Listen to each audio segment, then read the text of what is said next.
Габдрахман Әбсәләмов миңа 19 яшь иде. Сугышка чаклы гармун уйнарга бик дәртем бар иде. Уйнарга өйрәнергә дә йөрдем, булмады. Әнкәй әйтә торган иде.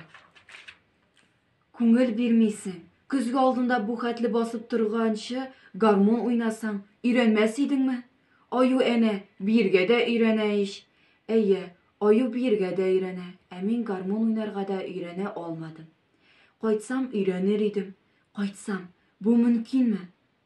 Үз алдыма әкрен генә җырлап җибәрәм.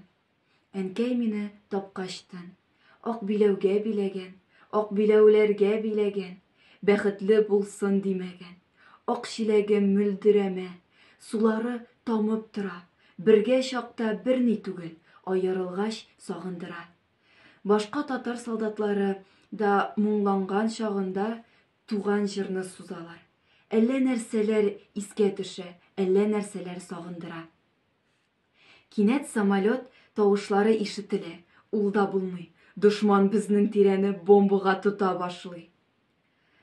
Каһәр суккыры нәкъ безнең өскә яудыра. Күз ачып йомганчы өйдән чыгып якындагы ярыкларга сикерәбез. Әйтерсең җир тетри. Ниһаять җир астыннан башны калкытабыз. Күр инде, әле генә без ял итеп торган өй юк инде. Тетелеп яна. Минем биштәрем дә юкка чыккан.